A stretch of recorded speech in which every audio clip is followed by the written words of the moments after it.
Welcome back to Emiliano Parfum. Today we have another classic fragrance that I may have been sleeping on, but now I get it as well. You got the Bleu de Chanel EDP, one of the big three blues. So far, I've got the Sauvage and now the Bleu de Chanel one, and then later on I'll get to the Y EDP. So thanks for coming back.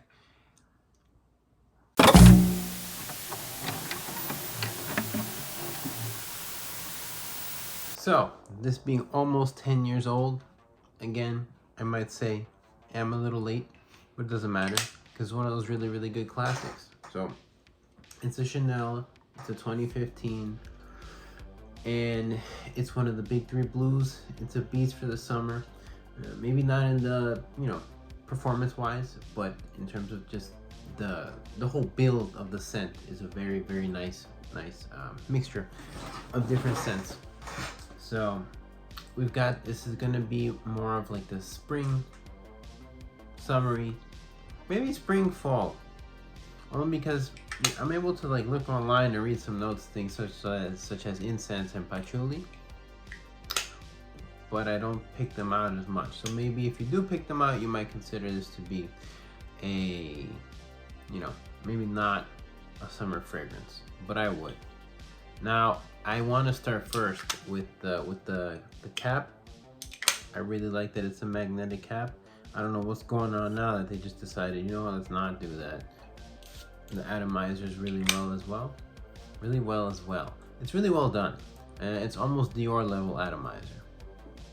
So there's that too.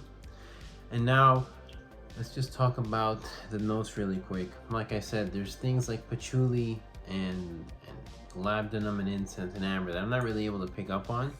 I sprayed it on around 10:30 this morning. It's now about 3 o'clock. It's 3:30 right now, and up until before I just sprayed it on my hand again, it was still there. I was able to smell it, but now that I have sprayed it on, let's just talk about the beginning real quick. I get a nice mint and I get some citrus, and I do feel ginger as well.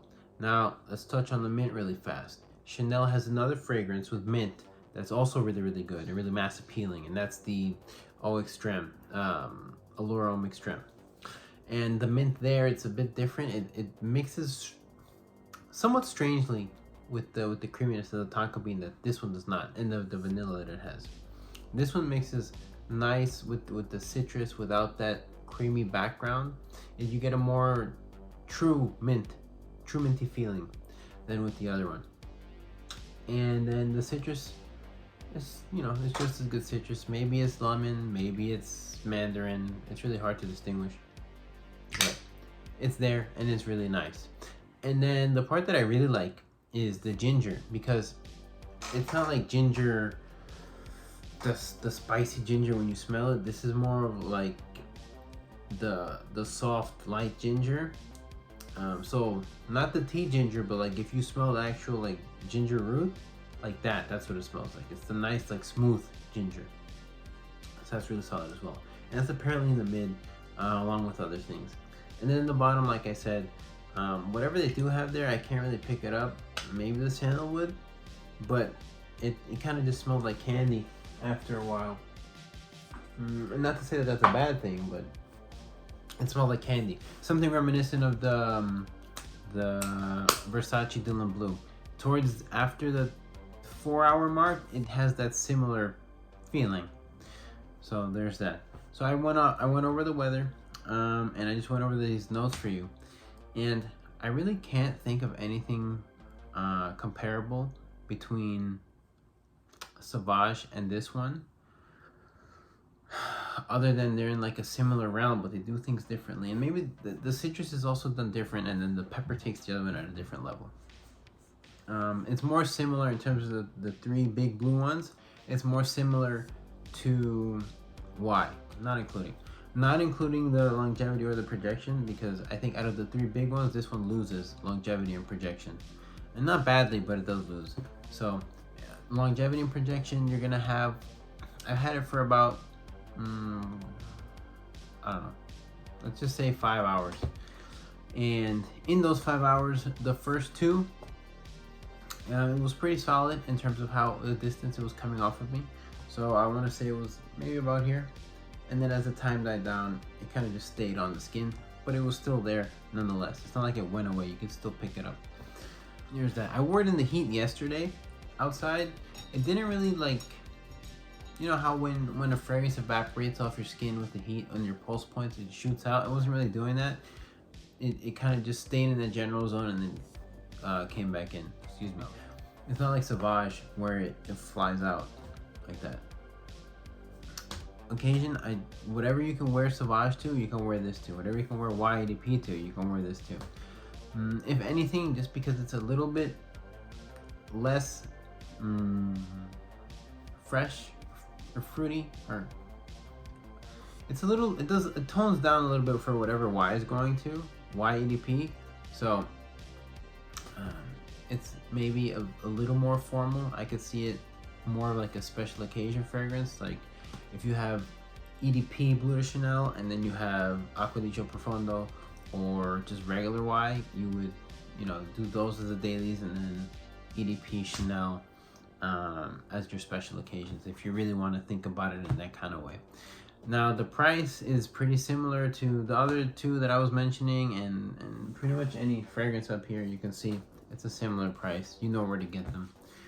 It's pretty readily available because it's an older fragrance, and it's actually, I haven't smelled it as much in the wild, if you want to call it. I haven't smelled it as much in the wild as I have Sauvage and EDP, so that's pretty good. It's probably a little bit more unique.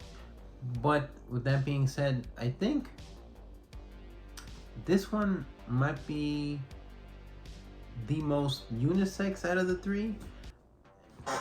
So regardless of whether you think it's old or not, if you know, if that's like something that plays along in your head, or that you know drives you when consider getting a fragrance, in this case I don't think it matters. I think that even if it is old, it's still like a very, very good one. It's like